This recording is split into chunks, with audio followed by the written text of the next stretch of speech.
Hello and welcome to another micro teach. Today we're going to talk about setting achievable goals.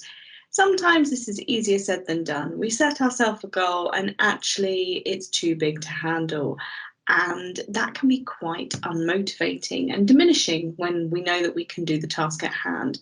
So we're just going to break it down a little bit and show you a few different ways that you can set your own goals and be able to defeat that mountain. So first off, why should we plan goals? You might be thinking, I'm on the apprenticeship, I've got a brief that I've got to follow, I've got tasks I've got to do each month, it's all set out for me. Yes, but every learner is different and you may struggle with some aspects more than others. So it's worth setting your own goals and breaking down those tasks into more manageable chunks.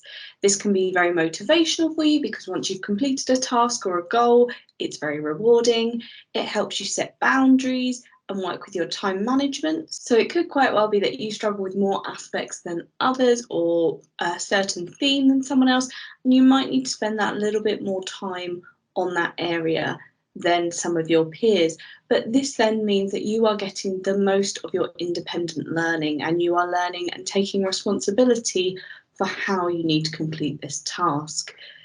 It will also help you with being able to identify your achievability. So it might be that you are struggling with the theory behind it. You've read all of the information you have on this month's tasks, but you don't quite understand it. And actually you need more hours within your apprenticeship on the practical side to then link the two together and understand that. And it could quite well be that you need to set some more goals within the practical element to help with that. But this whole idea of setting plans and goals will help you to get a better understanding of yourself. So let's talk about different ways that you can set yourself goals. Now, depending on how you learn, some of these will work better than others. You could write lists or bullet points of tasks that you need to do. You could do a Gantt chart, you could work with symbols, you could use SMART goals, which are S-M-A-R-T, which I'll go on in a minute. You could use voice notes with technology or give yourself a reward system. Whatever way works for you, this can be a great way to help you become much more manageable in your independent learning. So symbols and lists. These can be something as simple as a bullet point or post-it note or a short or detailed list, doodles on the side of paper or little images to remind you to do certain tasks. They're super useful to help you remember to set yourself manageable tasks to complete a much bigger goal.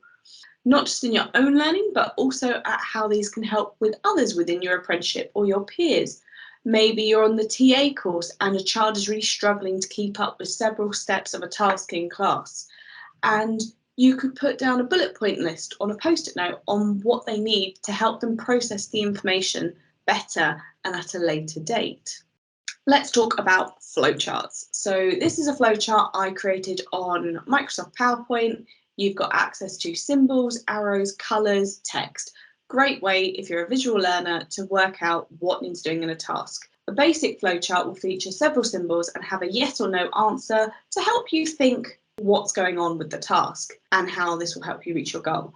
This is one way that you can visually break down into more manageable ideas what you're going to do for your task.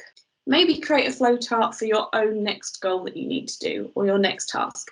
How can that help you? You can draw it by hand or you can do it digitally like I did. Reward system. We all love a reward, especially after doing something that was really taxing, not that enjoyable, or just a bit of a challenge. And they're a great way to help motivate yourself into completing goals. Now, they don't have to be food related or sticker related.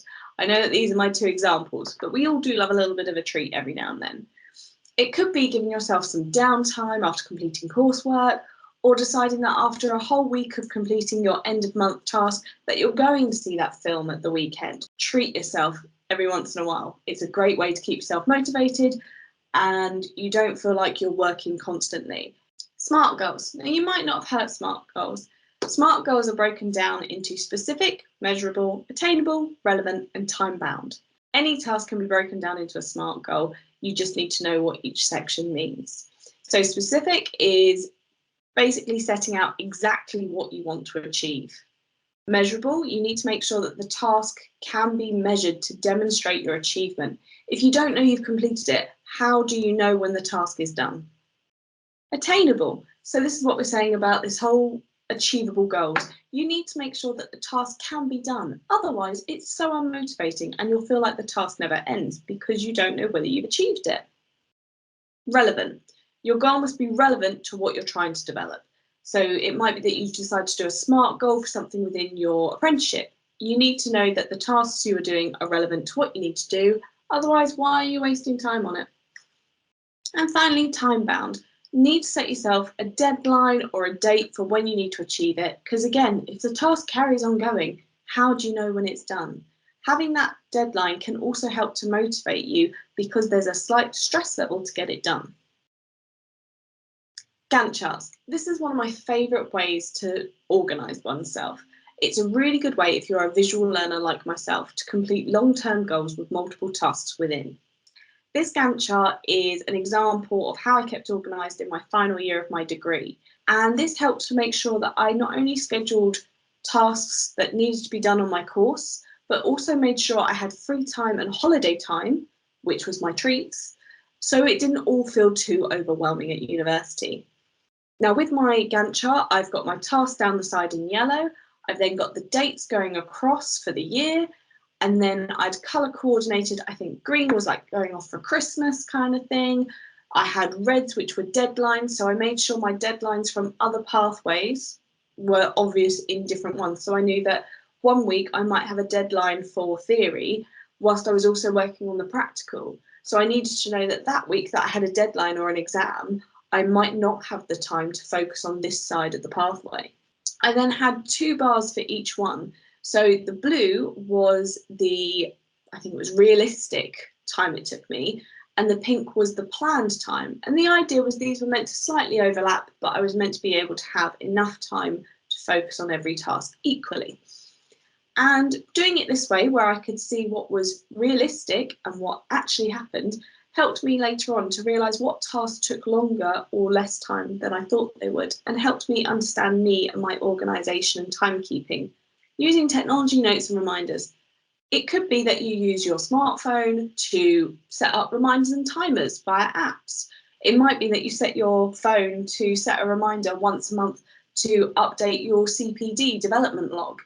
It could be that you set alarms when you're doing a task just to realise how long a task takes. Why don't you set yourself a half-an-hour alarm when you're working on a task and see how long it actually takes you? You could use AIs such as Siri, Google and Alexa to help prompt working times. It might be that on a weekend you want to make sure you schedule in several breaks. Set yourself an alarm to take you out of that treat mode and back into work mode. This can really help you for later when you're doing multiple goals at the same time. Remember, make sure your goals are achievable. Setting yourself a goal that is smaller and easier to tackle is a great way to keep yourself motivated and your mind focused on the task at hand. When I write a list myself, I start the list by saying, write a list, and what's my plan of action, whilst I break it down. It's silly, but it means that way I can tick off at least one thing straight away and feel like it's less of a mountain to climb because I've already started on my list. I've started on the goal. My gran used to say that you can't eat an elephant in one sitting.